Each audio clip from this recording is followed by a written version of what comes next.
P30 Pro, Huawei's new flagship. We're going to test it, we're going to tell you if it's worth your money and where it stands out. It claims to be the new smartphone camera king on the market, the champion, the best of the best.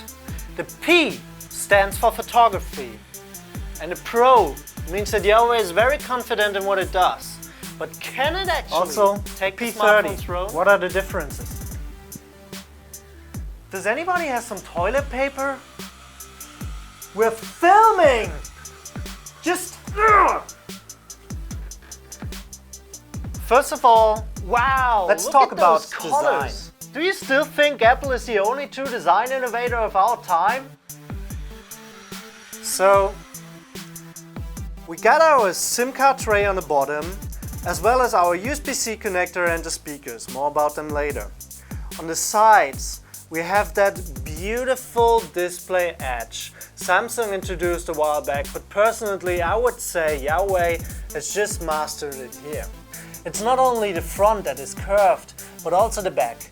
And both curves meet right in the middle to give you this really slender feel when you hold it in your hands. Regarding how big this device is, it's really remarkable how slender it feels.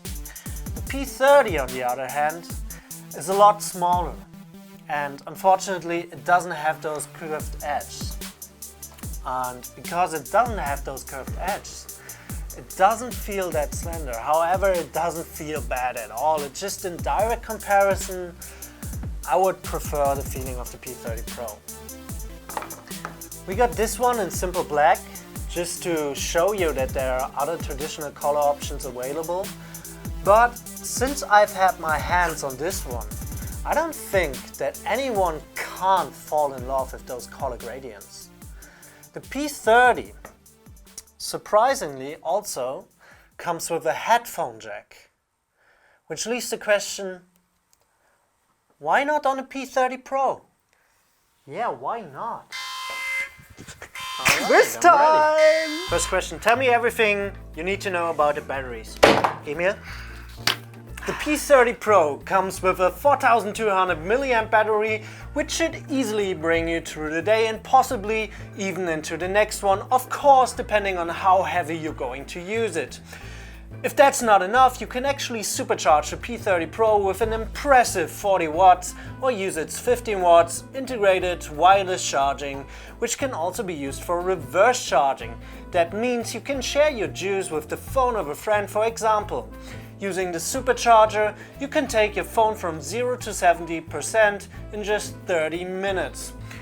The P30 on the other hand does only have a 3650 mAh battery, which is still fine, but the supercharging is throttled to a slower 25 watts and it doesn't support wireless charging. That's a correct point for Emil. Yeah. How much RAM and storage do both devices have? Yes! Both base models do come with 128 gigabytes of storage. They are both expandable, however only by Huawei's exclusive nano SD cards, which do cost something like double the amount of money than a normal micro SD card. However, I still think it's pretty fair compared to paying like $200 extra for more storage on an iPhone. Both base models do come with 8 gigabytes of RAM. Wrong point for Emil, it's only 6 gigabytes on the P30. So 6 gigabytes on the P30 and 8 gigabytes of RAM on the P30 Pro. What processor are they running on? Emil? Both smartphones are powered by Huawei's Kirin980 Pro. What? You said Emil! Well, yeah, but I clearly meant the other one. Both phones are powered by Huawei's Kirin980 octa-core processor, first introduced in last year's Mid-20 series, giving you all the processing power that you could possibly want for currently available applications and at least for the next 2 years. That being said, if you really are that guy who always needs the fastest, even if you don't have an actual use for it, the Samsung Galaxy S10 as well as the iPhone still deliver a little bit more processing performance than those two. That's correct! I did it! Congratulations, Emil! Give me that cookie! As of today, the camera, or better said, the cameras of a smartphone, are what makes them different from the others, and in my humble opinion, Huawei is taking the throne here. It comes with 3 Leica main cameras on the back, as well as a new TOF time of flight sensor, which allows the phone to get a better understanding of the distance between objects in front of your lens. In other words, it helps to create a 3D mapping of a scene, so effects like a blurred background behind a person can be used way better than before. The P30 is missing the TOF sensor, however the results are still pretty good and way better than with the S10. So what am I supposed to do now? Well, I don't know, just work. For once, can do that. Work, Emil. But safety first.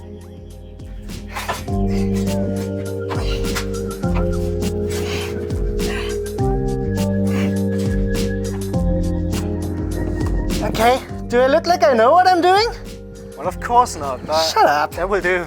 The star of the show is the new 40 megapixel sensor with a f1.6 aperture and 26mm focal length, using RYYB technology instead of the common RGGB that all sensors in rival phones use.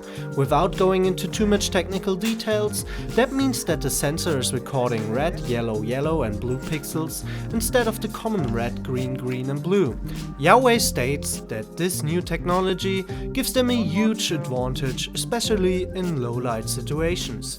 I guess unless you want to study electrical engineering, it's enough to say right here that the results it can achieve are absolutely remarkable, and combined with the ultra-wide 20 megapixel f2.2 camera and the 8 megapixel telephoto camera capable of 5 times optical zoom, the P30 Pro has to offer the most impressive smartphone camera system available on the market today. 5 times optical zoom? In a smartphone? Yeah, that's right. It's unbelievable, but they did it. Not long ago you needed something as big as this, and now you have it all in here. But it doesn't end there. Hold your breath. The P30 Pro is able to combine data from all its 3 camera sensors for a 10-time hybrid zoom, which is not to be mistaken for your usual digital zoom. Pictures taken with the 10-time zoom still look great and reasonably sharp. That's something no other smartphone on the market can do. The P30 Pro, as well as the P30, offers a 32 megapixel selfie camera, which also benefits from HDR and super low light capabilities. However, in my opinion, it's just average. Don't get me wrong, it's a great camera and it's better than most main cameras on middle-class phones. But in my opinion, it's only as good as the front cameras of the newest iPhone or Samsung Galaxy S10, whereas the main cameras are where Huawei kicks ass. Both phones are capable to deliver a clear and sharp 4K 60fps video with nice colors out of the box. Compared to the S10, I like the colors of the P30 Pro and the P30 a lot more. You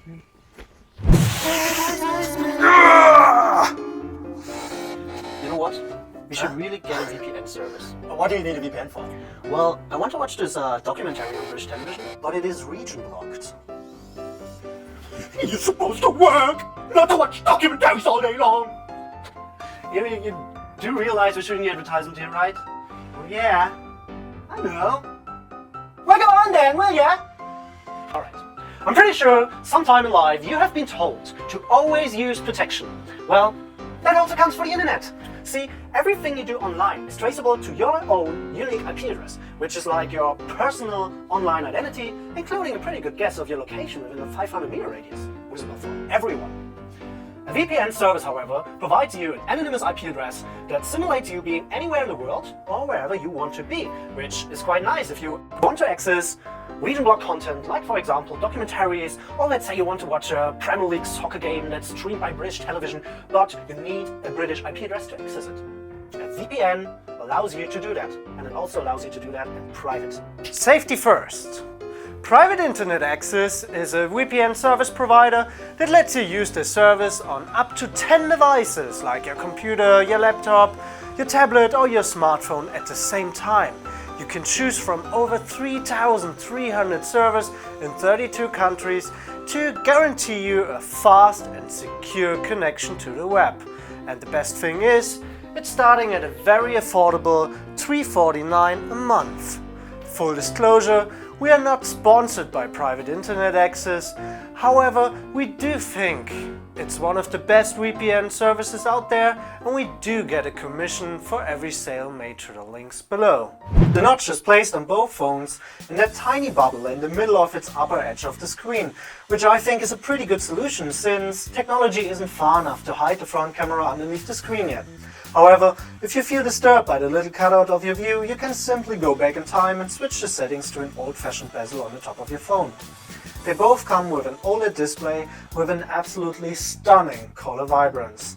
The FHD Plus resolution won't allow even the best trained eye to see a single pixel on its enormous 6.47 inch screen, and because of that exact reason, I would suggest to turn on Android's new Smart Resolution setting to allow the phone to automatically lower your screen resolution in order to save up power. Honestly, if you're not using your phone in VR goggles, or you're, let's say, a fighter pilot and you have eyes like an eagle, those resolutions came to a point long ago where I personally don't see the benefit anymore, considering the higher power usage of higher resolutions. But let us know in the comments what you think about that. The P30 is, as we mentioned earlier, a lot smaller and does come with a 6.1 inches wide display, but with the same resolution, so in theory that display is even sharper. However, I can't see a difference. Okay, go on. Honestly, I don't even know. I suddenly just appeared here. Anyhow, the fingerprint sensor. It's embedded into the front display. It works absolutely fine. However, it is not as great as high-end traditional fingerprint readers. If your fingers are a little bit moist or greasy, it does get some problems like we had with the traditional ones in the early days on cheap phones. I would say it works 9 out of 10 times perfectly fine, and when it doesn't, well, it is so fast. It may take you a second more for another try. I would call it a good trade-in, considering it's so much more nice looking with the hidden sensor, and it's definitely the future of other technologies like face unlocking won't push through and simply displace the fingerprint reader. Speaking of face recognition, the P30 Pro as well as the P30 do give you this option, and it works amazingly fast. That being said, if you're a super secret agent, you should consider that this technology isn't as safe for manipulation as your fingerprint is. In fact, in some cases, a simple photograph of yours can do the magic to unlock. We haven't actually tried that with those phones, but just take away that face recognition still isn't the safest option to choose from. My turn again? Alright. In terms of speakers, Huawei tries out a new approach with its electromagnetic levitation speakers instead of a traditional earpiece. In simple words, it's basically a vibrating portion of the display that delivers the audio to your ear when you're having a phone call. There's also a regular speaker at the bottom of the phone, which delivers a decent, clear audio quality, but it's nowhere comparable to a true stereo output with speakers at the top and bottom. So they made a choice there that I don't fully understand, considering it's a $1,000 flagship phone that does actually have the potential to become the best phone available at the moment. And speaker-wise, it is a downgrade to their previous P30 Pro and Mate 20 Pro. You know that we still have to cut the phone in half, right? Why? Well, I may have put it in our thumbnail. This is madness! We can't afford that! Why would you do that? Well, yeah, I mean, we do have 34 subscribers and literally all of them are our friends. What do you expect me to do to get attention? Oh man, I mean, well, I guess we could cut an old phone and hope that our viewers won't be too mad at us. Alright, so here's the phone. I'm gonna put it here. And I guess I should put on my gloves. Okay.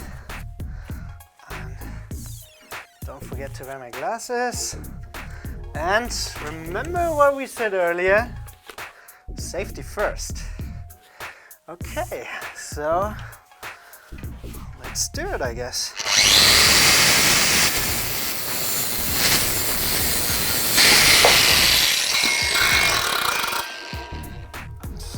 Alright, so, well, yeah, I mean, it is a phone and it's cut in half. I mean, what did you expect out of this? Seriously.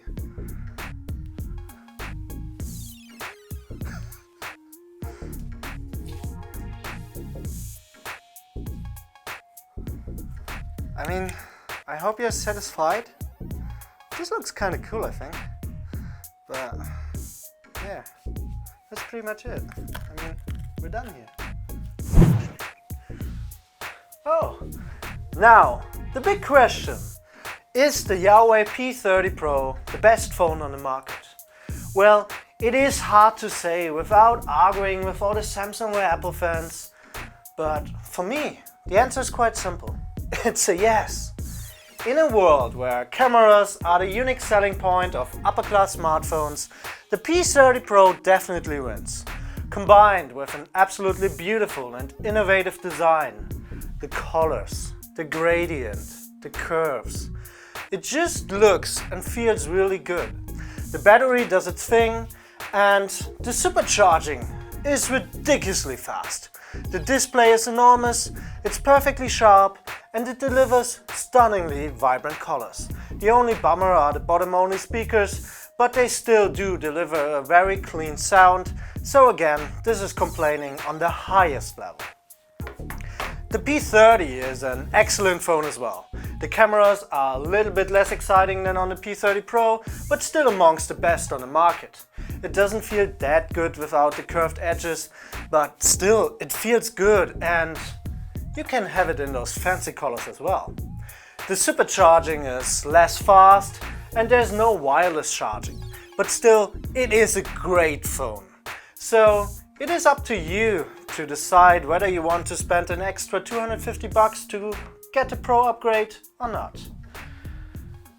Compared to the Samsung Galaxy S10, the P30 definitely wins, and the Samsung Galaxy S10 is even more expensive. I hope you liked our little one-man show. Comment if you did, comment if you don't, like if you did, well, dislike if you don't, and of course subscribe and hit the notification bell. There's a lot more coming soon, so see you next time.